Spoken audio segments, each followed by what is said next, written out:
আল্লাহ নবীর আদর্শ কেমন ছিল একটু বলি শোনেন। আল্লাহ নবী চাচা হযরত হামজা রাদিয়াল্লাহু তাআলা হুজুর আমার এমন করে শিকার করতে জঙ্গলে গেছে, ছোট্ট মধ্যে একটা হরিণীকে দেখতে পেয়েছে, তার দিকে নিশানা যখনই লাগায় সে লাফিয়ে লাফিয়ে লাফিয়ে লাফিয়ে চলে যায়। হঠাৎ করে হরিণীর জবান থেকে মানুষের নয় কথা মহান সুরুষ আল্লাহ বাবা করাচ্ছে। ওই হরিণীটা বলতে লেগেছে, এ হযরত হামজা তুমি আমাকে শিকার করতে এসেছো, শিকার যদি করতে হয় যা ঘরে গিয়ে এতিম এসে নবী মুহাম্মদ রাসূলকে যে আঘাত দিয়েছে ওই আবু জেহেলকে শিকার করো, তার উপরে তুমি রাগ মিটাও। ব্যাপারটা কি হয়েছে বুঝতে পারলো না, ওখানে ঘরে ফিরে এসে খোঁজ নিল যে এতিম নবী মুহাম্মদকে আবু জেহেল আঘাত করেছে, কষ্ট দিয়েছে। ওই কথাটা শোনার সাথে সাথে হযরত হামজা তখন নবীকে নবী বলে মানে নে, এক আল্লাহ পাকের উপরে ঈমান আনে নে, আমার রাসূলুল্লাহকে রাসূল বলে তখন মানে নে। এই কথাটা শুনে সুজা চলে গেছে আবু জেহেলের কাছে। এ ভাই আবু জেহেল, এতিম নবীকে মুহাম্মদকে তুমি নাকি মেরেছো? হ্যাঁ মেরেছি। কেন মেরেছো? ওই মুহাম্মদ বলে নাকি জিনা চলবে না, সুদ চলবে না, জুলুম চলবে না, দাদাগিরি চলবে না, খুনোখুনি চলবে না, গরিবকে লুটা চলবে না, এমন করে এক আল্লাহ দাসত্ব করতে হবে। আমাদের হাতে তৈরি করা 360টা উপাসনা চলবে না, মালিক নাকি একজন, তিনি হলেন আল্লাহ। এই কথা যখনই বলে আমি তাই মেরেছি। কথা বলতে গিয়ে রসুল মার খেয়েছে না খাইনি? আপনারা খেলে অসুবিধা আছে? আপনারা কি নবীর থেকে ভিআইপি? আমি নবীর থেকে ভিআইপি নাকি?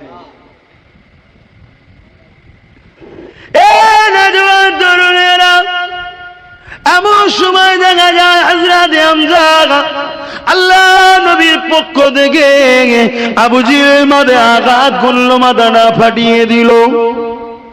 এটা ইসলামের কালচার নয়, এটা জাহিলিয়াত যুগের কালচার। যারা এক আল্লাহকে না মানতো তাদের কালচার ছিল এটা। এটা আমার নবী কখনো বলে না। উপরন্তু কি হয়েছে দেখুন, হযরত হামজা যখন মেরে দিয়ে ফিরে এসেছে নবীর কাছে, মুহাম্মদ তুমি কেঁদো না, মন খারাপ করো না, তোমার আব্বা নাই আম্মা নাই তো কি হয়েছে, আমি তো রয়েছে, তোমাকে মারবে ছেড়ে দেবো এটা হতে পারে না, আমি প্রতিশোধটা নিয়ে এসেছি।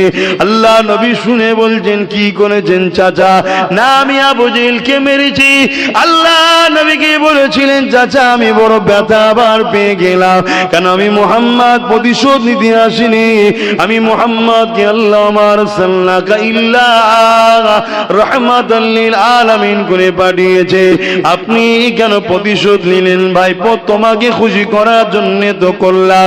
আল্লাহ নবী বলেছিলেন চাচা আপনি যদি আমাকে প্রকৃত খুশি করতে চান তাহলে যিনি আপনাকে বানিয়েছেন তিনাকে মেনে নেন, পড়ে নেন লা ইলাহা ইল্লাল্লাহ মুহাম্মাদুর রাসূলুল্লাহ। আমি তাহলে বড় খুশি হব। সঙ্গে সঙ্গে আমার নবীর হাতে হাত দিয়ে হযরত হামজা এক আল্লাহ দাসত্ব স্বীকার করে নবীকে রাসূল বলে মেনে নিয়ে কলেমা পড়েছিলেন। এটা হচ্ছে রাসূলের আদর্শ। প্রতিশোধ লিয়া ইসলাম পছন্দ করে না। কিন্তু হ্যাঁ আর একটা কথা বলে যায় এখানে, কেন আমাদের ছেলেরা তো এমনি ওই কি বলে মুড়ির বস্তার মুখ খুলে রাখলে একদিন যেমন হয় তেমন মুড়ি টাইপের হয়ে গেছে। ওই জন্য একটু বলে দিচ্ছি, জান বাঁচানো কিন্তু ফরজ। সন্ত্রাসকে ইসলাম কখনো মাফ করে না, এটা মাথায় রাখবে। সন্ত্রাসকে ইসলাম কখনো মাফ করে না। হ্যাঁ যদি সে ক্ষমা চেয়ে পরিবর্তন হতে চেয়েছে ইসলাম তাকে দায়িত্ব নিয়ে তার জায়গায় পৌঁছে দিবার কথা বলেছে। জোরে বলুন সুবহানাল্লাহ। কিন্তু তোমায় কেউ যদি আঘাত করতে আসে জান বাঁচাবার জন্য তুমি প্রতিরোধ করতে গিয়ে যদি বদর হয়ে যায় কিছু করার নাই, ওটা শরিয়াতে জায়েজ। জোরে বলুন সুবহানাল্লাহ। কেন বদরটা রাসূল করেনি, আবু জেহেল 1000-এর উপর সৈন্য নিয়ে আগিয়ে এসেছিল জুলুম করতে, হত্যা করতে, নির্যাতন করতে, প্রতিরোধ করতে গিয়েছিলেন রাসূল। কেন? মা বেটিদের ইজ্জত বাঁচাতে হবে, সেটা একটা আকার নিয়েছিল বিশাল। এটা শরীয়তে জায়েজ। জোরে বলুন সুবহানাল্লাহ। দরুদ শরীফ আল্লাহুম্মা সাল্লি আলা সাইয়্যিদিনা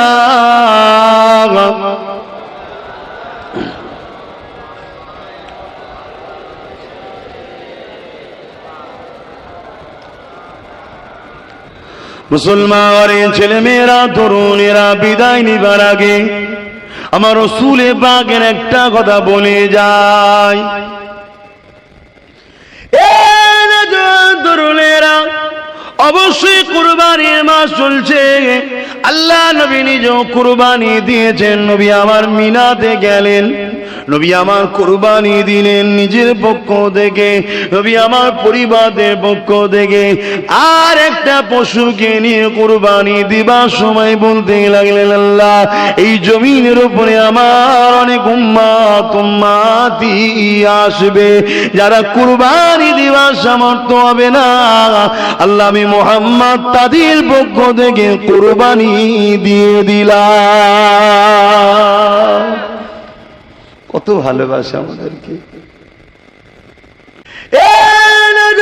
তরুণেরা, প্রেমিকেরা, সেই নবীকে ভালোবাসো, সেই নবীর কথা মেনে চলো, সেই নবীকে মডেল বানা, সেই নবীর দিকে আগে আসুন, যিনি তামাম জিন্দগিটা তোমার আমার জন্য আল্লাহ পাকের কাছে কেঁদেছে, তিনি তামাম জীবনটা তোমার আমার নাজাতের জন্য আল্লাহ পাকের কাছে কেঁদেছে।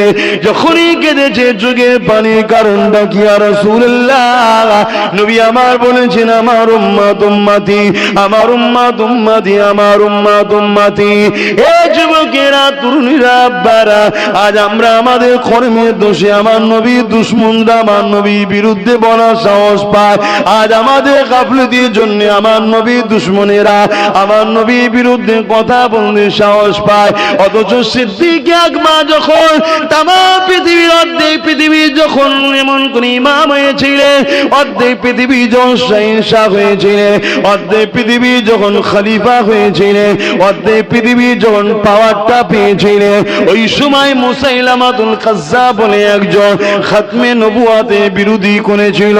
হযরত আবু বকর সিদ্দিক এমন করে 10,000 যুবক সাহাবাদেরকে নিয়ে বুকে তাজা খুন ঢেলে দিয়ে মুসাইলামাতুল কাজ্জাব তার 90,000 সৈন্যকে চিরতরে জাহান্নামে পাঠিয়ে দিয়েছিল।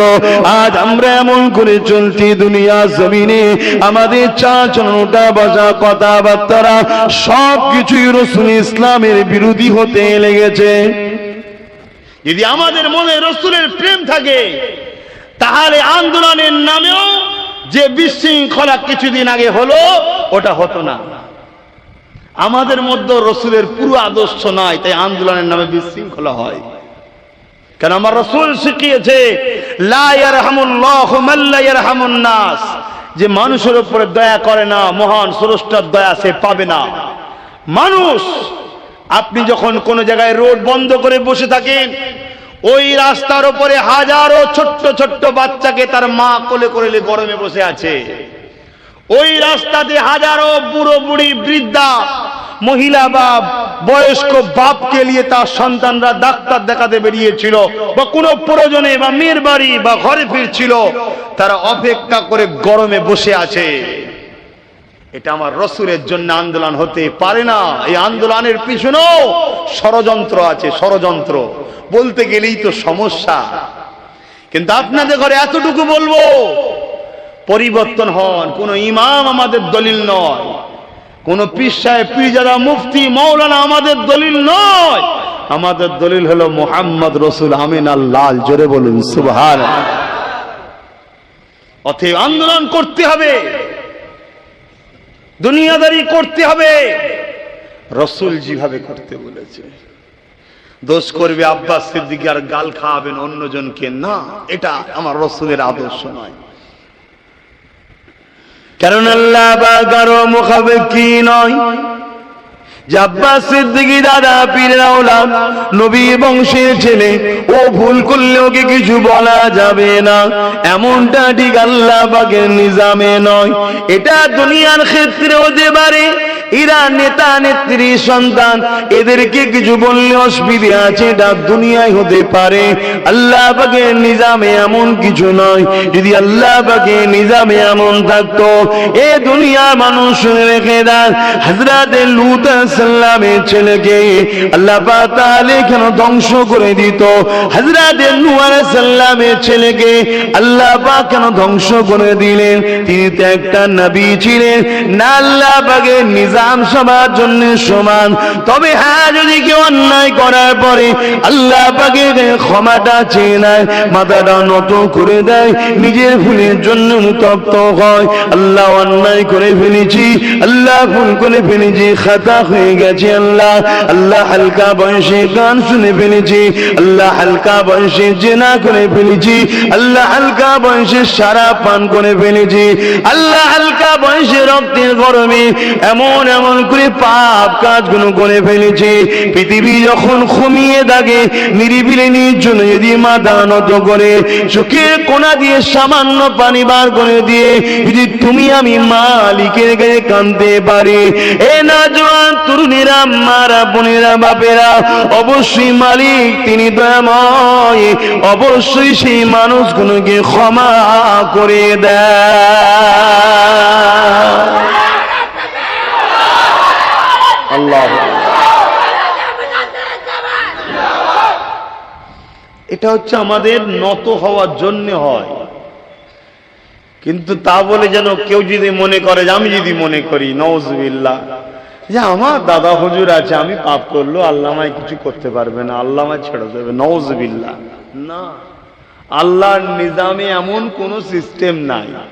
আমি ভুল করার পরে আমি যদি নত হই, হ্যাঁ রহমান মাফ করে দেবেন বলেছে। কিন্তু নত হওয়ার জন্য আপনাদের কোনো ডেট জানা আছে নাকি? অমুক দিন হওয়ার পর্ব কেন এতদিন বাঁচবো, কারো জানা আছে? তাহলে যে মুহূর্তে জানতে পারছেন ওই মুহূর্তেই নত হওয়ার জন্য চেষ্টা করুন, কেননা সময় কাউকে টাইম দেবে না।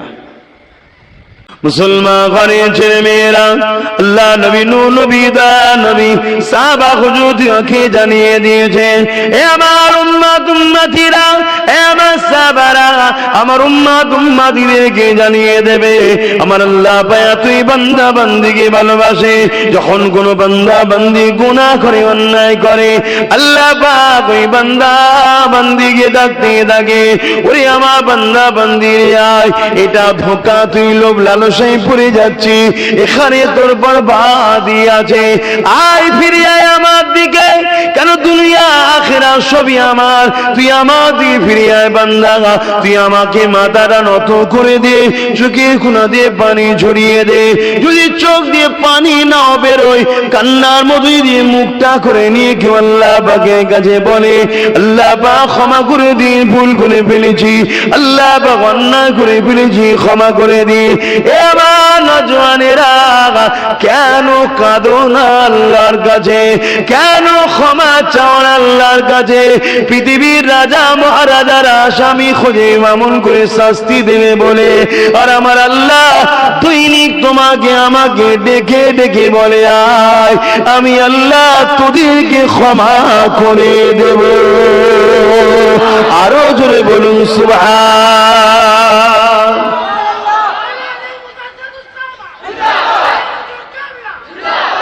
কেন আমার ভাইয়েরা কাঁদো না? আল্লাহর কাছে কাঁদবে যারা, কাঁদো অবশ্যই তারা ভালো। ভুল মানুষের হয়, তাই তো আল্লাহ বলেছেন যে আমি তোদেরকে মাফ করব। যদি ভুল না আমরা করতাম তাহলে মাফটা কে করবেন? কিন্তু যারা কাঁদে না, আল্লাহর কাছে ক্ষমা চাই না, আফসোস তাদের জন্য। চেষ্টা করো, যদি কান্নার মতো চোখ দিয়ে পানি নাও আসে, কান্নার মতো মুখ করো,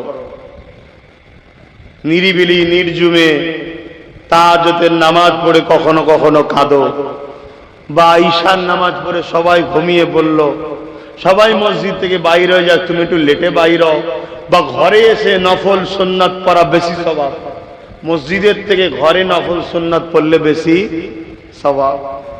কেন ঘরকেও নামাজের আবাদ করতে হয়, কিন্তু ফরজ নামাজ মসজিদে জামাতের সঙ্গে পড়লে একা পড়ার থেকে 27 গুণ সওয়াব বেশি। জোরে বলুন সুবহানাল্লাহ। আখিরি জামানা ভাই, দাজ্জালের ফিতনা শুরু হয়ে গেছে। আল্লাহ নবী বলেছে দুনিয়ায় সব থেকে ভয়ানক ফিতনা হলো দাজ্জালের ফিতনা। সব থেকে ভয়ানক ফিতনা দাজ্জালের, সেই ফিতনা শুরু হয়ে গেছে। ইমানদাররা তারা তাদের বাচ্চাদের ঘরে, তাদের মেয়েদের ঘরে জাহান্নাম থেকে বাঁচাতে পারবে না, রুখে রাখতে পারবে না। এমন একটা ফিতনার সময় এসে গেছে, হাজারো চেষ্টা করার পরও তারা জাহান্নামের দিকে চলে যাবে। তো সেই একটা সময় যখন তোমরা একটা মাহফিলে জমায়েত হয়েছে, তার লক্ষণটা ভালো, খারাপ না। একটু মন দিয়ে শোনো, দুটো আল্লাহর কথা শুনে যদি দিলটাতেও তোমাদের ভেতরে ভেতরে একটু মহব্বত টান হয়, আমার জানার দরকার নেই, আমাকে দেখাবারও দরকার নেই, সব তিনি সব দেখছে, সব জানছে, তোমার মনের মধ্যে কি হচ্ছে সব তিনি জানেন, আমার মনের মধ্যে কি হচ্ছে সব তিনি জানেন। তিনি যদি খুশি হয়ে যায় তা আবার কে তোমায় রুখবে? সব তো তিনার। আহা, তবে হ্যাঁ, আলেমদের সঙ্গে থাকলে লাভ আছে। কেননা আলেমরা হলো নবীদের ওয়ারিস, আল উলামা ওয়ারাসাতুল আম্বিয়া। আর এক রাতে আল্লাহ নবী জানিয়ে দিলেন, কিয়ামতের দিনে আল্লাহ আওয়াজ দিয়ে বলে দেবে, আলেমদের সম্বন্ধে ঘোষণা দেবে, হিসাব নিকাশ হতে লাগবে। জান্নাতীরা জান্নাতে চলে যাবে, জাহান্নামীরা জাহান্নামে চলে যাবে। কিন্তু আল্লাহ পাকের আরশ আজিমের নিচে একদল বান্দারা দাঁড়িয়ে থাকবে।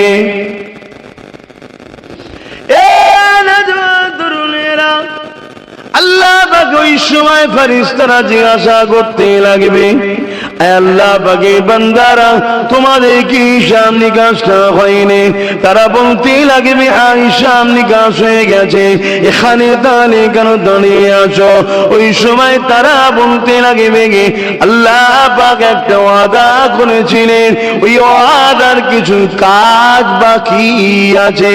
এ আল্লাহ পাকের বান্দারে, তোমাদের কি হিসাব নিকাশ হয়নি?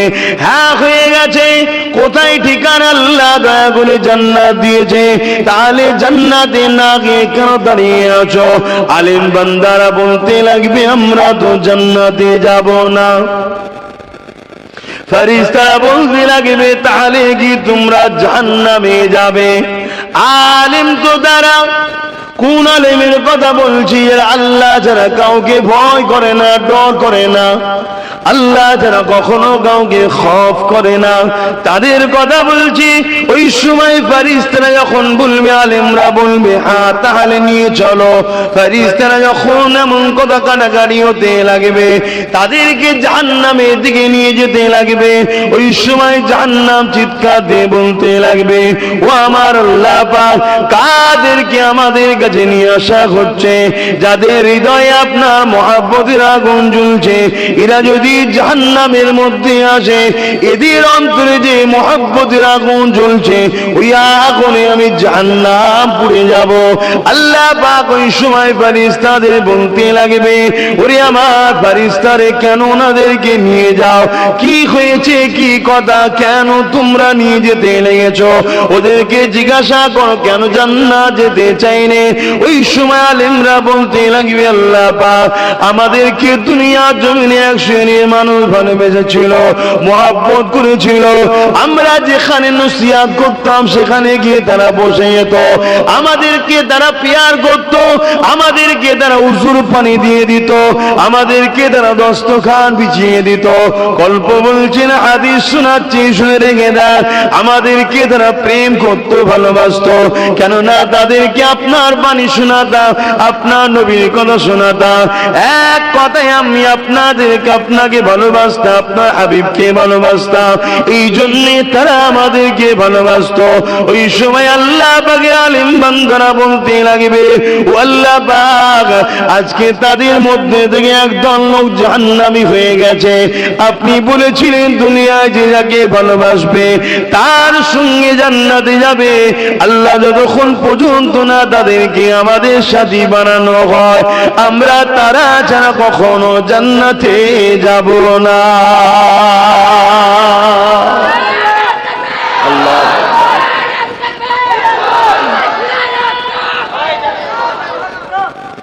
অবশ্যই খুশির কথা শুনে তাকবীর দেওয়া, সুবহানাল্লাহ বলা, এটা অবশ্যই ভালো জিনিস। সময় দিকে খেয়াল রেখে একটু বলতে দেন। আল্লাহ পাকের আলেম বান্দাদের এই কথা শুনে আল্লাহ বলবে, ফারিস্তা ওরা সত্য বলছে, আমি তো ওয়াদা করেছিলাম দুনিয়ায় যে যাকে ভালোবাসবে তার সঙ্গে থাকবে।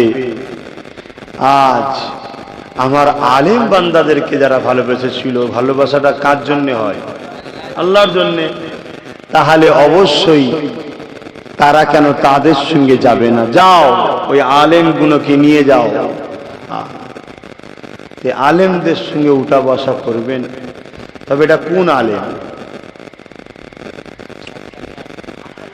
এক কথায় আল্লাহর কুদরতি দরবারে যারা আলেম, তারা এলেম শিক্ষা অর্জন করলেই তো দুনিয়ার লোক আলেম বলে। কোরআন হাদিসের জ্ঞান থাকলে আলেম বলে না। কোরআন হাদিসের জ্ঞান থাকলে দুনিয়ার মানুষের কাছে আলেম হওয়া যায়, আল্লাহর কাছে আলেম হওয়া যায় না। আল্লাহর কাছে আলেম হলো সেই বান্দাটা যে কোরআন হাদিস এবং সবকিছু তার উদ্দেশ্য থাকবে আল্লাহ। সোহবতে যারা বসবে, তাদেরকে পিয়ার করবে, তাদেরকে ভালোবাসবে, আল্লাহ তাদের সাথে তাদেরকে হাসর নাসর করবে। আমার বলতে বাধা নাই, আলহামদুলিল্লাহ। আমার 5 হুজুর পীর কেবলা ইনশাআল্লাহ আমার ঈমান বলছে তারা এই ধরনেরই আল্লাহ ওয়ালা আলেম ছিলেন। জোরে বলুন সুবহানাল্লাহ। আমরা হতে পেরেছি কি জানি না, তবে দোয়া করুন আল্লাহ যেন আমাদের ঘরেও হওয়ার তৌফিক দেন। বলুন আল্লাহুম্মা আমিন। বুঝতে হবে, আবেগে ভাসলে হবে না, বুঝতে হবে, মানার মতো মানতে হবে। আর তাদের উদ্দেশ্য একটাই থাকবে আলেমদের, যে আল্লাহর বান্দাগুলোকে, আল্লাহর দাস দাসীগুলোকে আল্লাহ চিনানো, রসুল চিনানো, আল্লাহর রাস্তা দেখানো, রসুলের রাস্তা দেখানো। এবারে আপনাদের কারো কারো মনে ডাউট হতে পারে, তাহলে ব্যবসার বিষয়ে কি আলেমরা বলবে? অবশ্যই আলেমরা বলবে। আপনার সংসার বিষয়ে আলেমরা বলবে, আপনার লাইফের প্রত্যেকটা বিষয়ে আলেমরা বলবে। কেন? রাসূল পাক সাল্লাল্লাহু আলাইহি ওয়াসাল্লাম হলেন প্রতিটা বিষয়ের জন্য মডেল। জোরে বলুন সুবহানাল্লাহ। তবে তাদের মত বলবে না, তারা রাসূলের কথাটাকে বলবে। আজও সমাজে বহুত আলেম আছে, দেখুন তারা আল্লাহর জন্য কথা বলে না। দেখুন আপনারা তাকালে বুঝতে পারবেন, তাদের কথার মধ্যে একই মুখে দুরকম কথা পাওয়া যায়। এর ভুল দেখলে অত্যাচার করে, ওর ভুল দেখলে কিছু বলে না, একই ভুল। এই সমাজে বহুত আলেম এমন রয়েছে, বহুত ইমাম উলামা এমন রয়েছে। আর আল্লাহর জন্য যারা কথা বলবে, তারা সবাইয়ের জন্য ওপেন কথা বলবে। তাতে নিজের পরিবারের আপনজনও যদি বেজার হয়ে যায়, তাতে কিছু যায় আসে না তাদের। যুবক, এখানে অনেক মানুষ আছে, কাউকে আল্লাহ পছন্দ করেনি, তোমাকে আল্লাহ পছন্দ করেছে। নবীর মাহফিলে আসা, রাত জাগছো, বসে আছো, এটা তোমার জন্য একটা সৌভাগ্য, ঠিক না বেটি?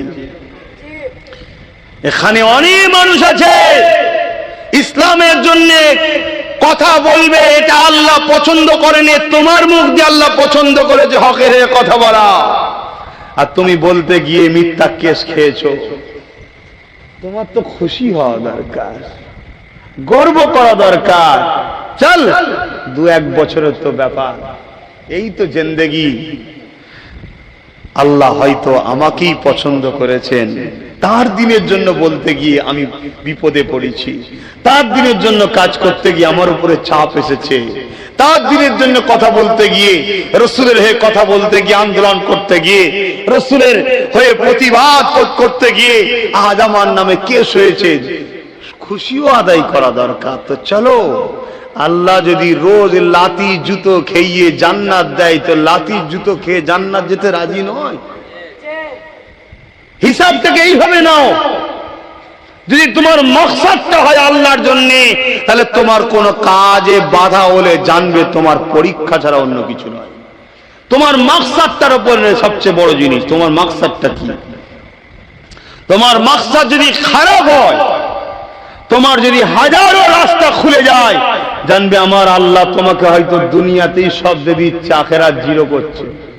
আসসালামু আলাইকুম প্রিয় দিনী ভাই, এই ওয়াজে পীরজাদা আব্বাস সিদ্দিকী সাহেব যে বিষয়গুলো উপস্থাপিত করেছে সেগুলো আমি খুব সংক্ষেপে শর্ট আউট করে দেব ইনশাআল্লাহ। 1 নম্বর, নবীর আদর্শকে আমাদের অনুসরণ করতে হবে। 2 নম্বর, হামজা রাদিয়াল্লাহু তাআলা আনহু যেভাবে নবী করিম সাল্লাল্লাহু আলাইহি ওয়াসাল্লামের অনুসরণ করে ইসলাম ধর্ম গ্রহণ করেছেন। 3 নম্বর, নবী করিম সাল্লাল্লাহু আলাইহি ওয়াসাল্লাম এই পৃথিবীতে কারো উপর প্রতিশোধ নিতে আসেননি, তিনি এসেছেন রাহমাতুল লিল আলামিন হিসাবে। 4 নম্বর, নবী করিম সাল্লাল্লাহু আলাইহি ওয়াসাল্লাম আমাদের মুক্তির জন্য সর্বদা কেঁদেছেন, দোয়া করেছেন এবং আমরা সেটা ভুলে গেছি। যে বিষয়গুলো আমাদের চালচরণ সবকিছুই নবীর বিরুদ্ধে, তাই সেই বিরুদ্ধ থেকে আমাদের নবীকে অনুসরণ করতে হবে, অর্থাৎ আমাদের পরিবর্তন হতে হবে। 5 নম্বর, যৌবন বয়সে আমরা অনেক ভুল করেছি, তাই বলে এই নয় যে আল্লাহ আমাদেরকে ক্ষমা চাইলে ক্ষমা করে দেবেন না। তাই আসুন সর্বদা আল্লাহর কাছে ক্ষমা চেয়ে আল্লাহর দিকে ফিরে যাই। 6 নম্বর, আলেমদের সঙ্গে ওঠা বসা করুন, কারণ তাদেরকে অনুসরণ করলে আমরা একদিকে নবী করিম সাল্লাল্লাহু আলাইহি ওয়াসাল্লামের সুন্নাহ ও তার তরিকাকে অনুসরণ করতে পারবো। আল্লাহ তাআলার কথা অনুসারে যে ব্যক্তি যার অনুসরণ করবে তার সঙ্গে হিসাব নিকাশ হবে। তাই আপনি যদি আলেমদের সঙ্গে যোগাযোগ রাখেন, তাদের অনুসরণ করেন, তাহলে আল্লাহ তাআলা রব্বুল আলামিন কিয়ামতেও তাদের সঙ্গে হিসাব নিকাশ করবেন। হতে পারে তাদের ওসিলায় আপনি জান্নাত হয়ে যাবেন। তাই আসুন দিনী ভাই ও বোনেরা, আমরা ইসলামকে বুঝি, ইসলামকে মেনে চলার চেষ্টা করি। ইসলামকে মানলে আমাদের জীবন সার্থক এবং শান্তিময়, এই পৃথিবীতে এবং মৃত্যুর পরেও ইনশাআল্লাহ।